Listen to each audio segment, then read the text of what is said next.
Recently, you chumps, I was. It's quite threatening, isn't it, when someone's just like, yeah, chumps, come on. You want to fight?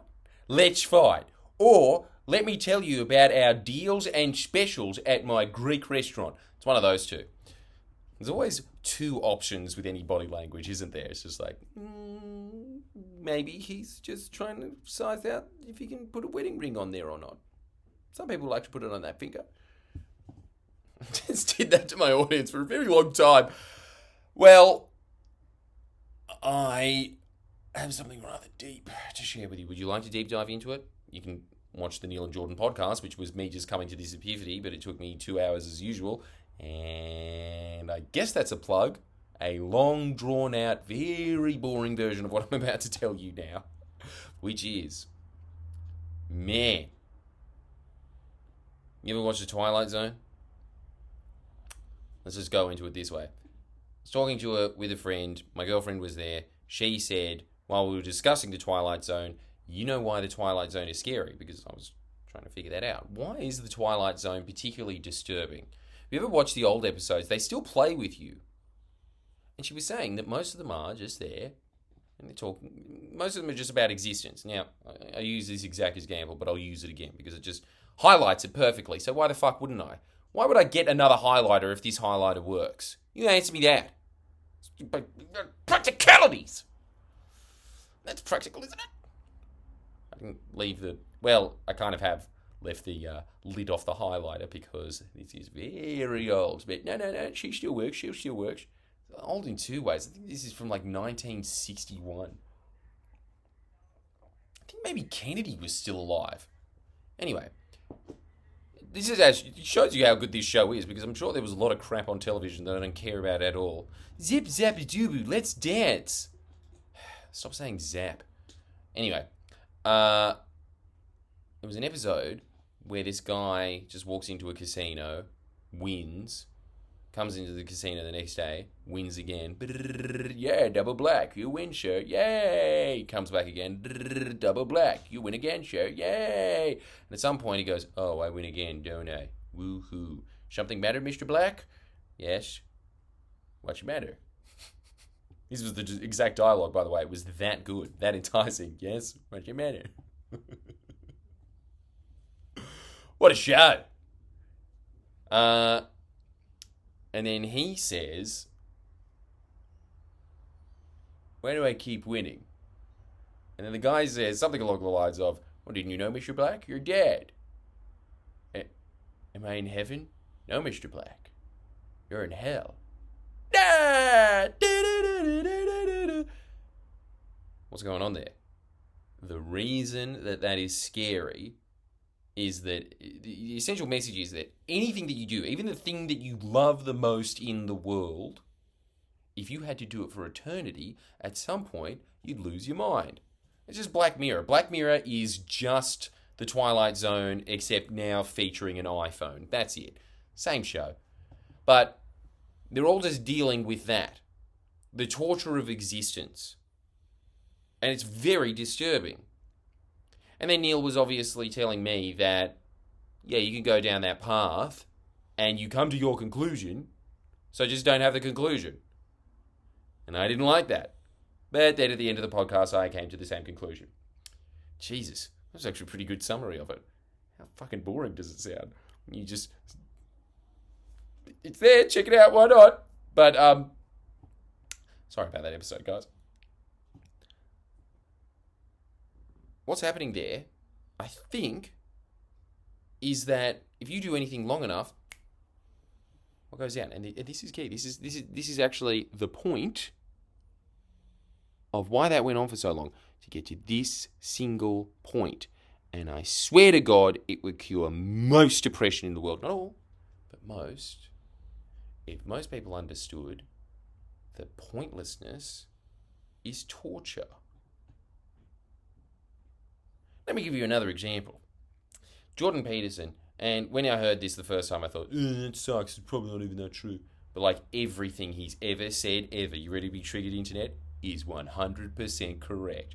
And anything that isn't correct is taken out of context. But look, as somebody who is a broadcaster, I fully empathize with being taken out of context. But somewhere he was talking about when Auschwitz prisoners went there, one of the first things that they do is make them drag a heavy bag of salt from one end of the camp to the other, and then make them drag it all the way back. And then make them drag it to the other end. And then make them drag it back. What are they doing there?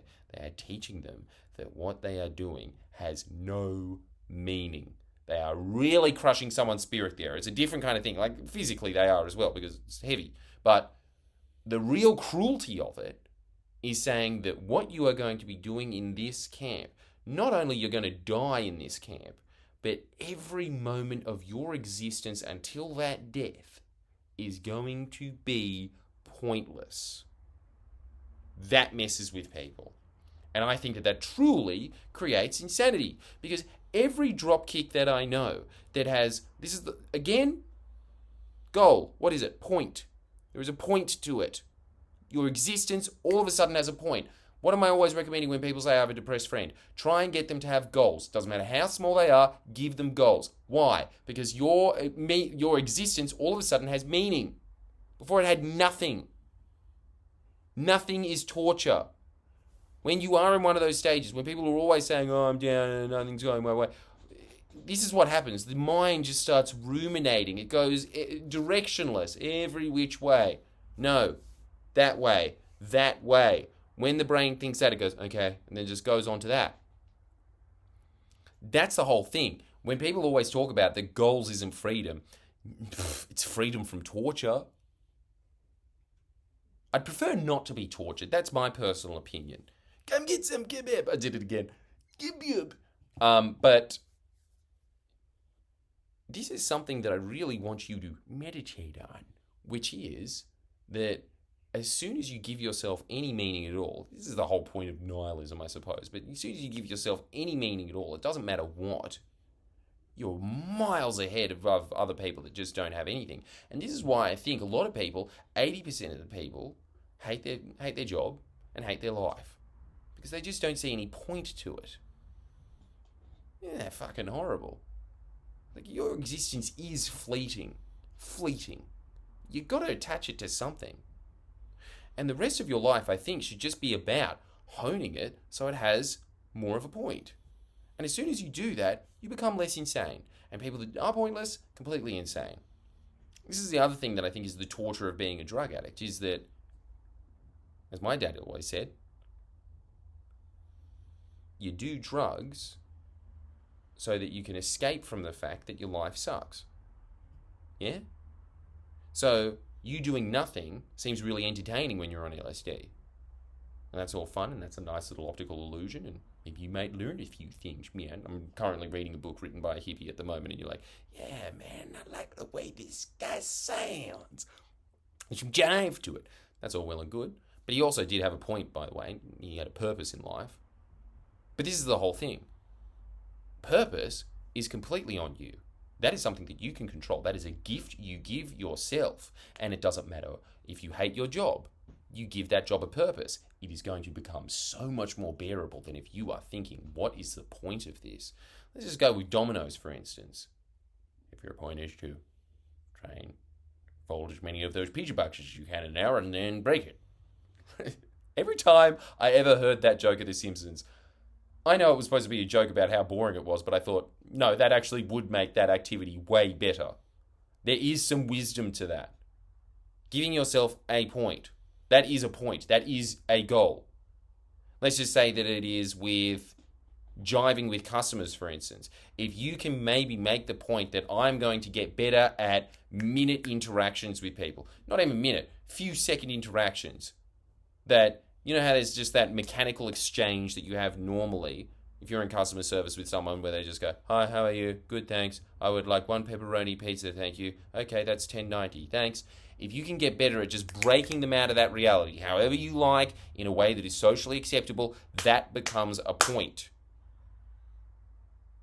Points lead to promotions because they see something. This is the whole thing that people don't understand about it. And this is something that Brian Tracy is always trying to instill. You, no matter what your job is, even if you don't have a job, you are self-employed.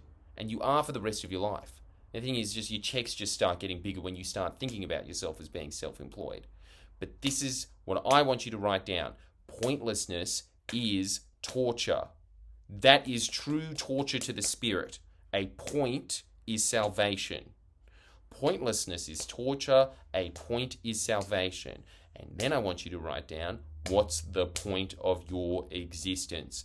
You can make it whatever you want. I just want it to be something. All right, if you enjoyed that, sign up to the Jordan Shanks channel, because let me tell you, I go a lot deeper there with sometimes even more simplistic things than that. But I swear to God, that video right there, I just saved someone's life. Yep, nothing. No biggie, whatever. Just get on with the rest of my day. What else have I got today? Nothing, because I'm pointless. Oh, fuck. Can you imagine that? I just turned that off. But, yeah, look. Sign up to the Jordan Shanks channel. Do it. Do it. Give yourself the gift. Go on. You won't regret it. You know what you will regret, actually? You will regret not signing up to it. You will be thinking, when you see the content there, you will be thinking to yourself, I should have done this months ago. Because you're honestly just losing out. Months and months and months and months and months. That you could just be, here's $2, Jordan, you're welcome. Thanks for reading hundreds of books that I get for free. And I get summarized to you in a way that I actually pay attention to. Instead of Audible, it charges me $15 and it goes, Chapter 1, The Way to Win. The way to win is put in this book, but it's also read out in an extremely monotonous way that puts you asleep at the wheel so that you crash. So, I don't do that. I give you what you need to know, short spurts, boom, there it is. Let's get on with our lives. Let's party, and let's, as is, I was also describing in that Neil Jordan podcast, the most hated phrase that I have for all of the self-help gurus from my generation, crush it. Crush it with Jordan Shanks. I know why they say it, though. It feels nice to say. Crushing it does sound like a fun thing to do, doesn't it? Not even fun. Just sounds bosh. Yeah, so make sure that you sign up to that. Sign up for 2 episodes. Why not? Give yourself that gift. Do it. We're getting close to Christmas. 6th of November is close enough. You wait a couple of more weeks. Have the utensils around. What is this? Christmas comes earlier every year. What's going on there? Make sure you sign up. Like and subscribe.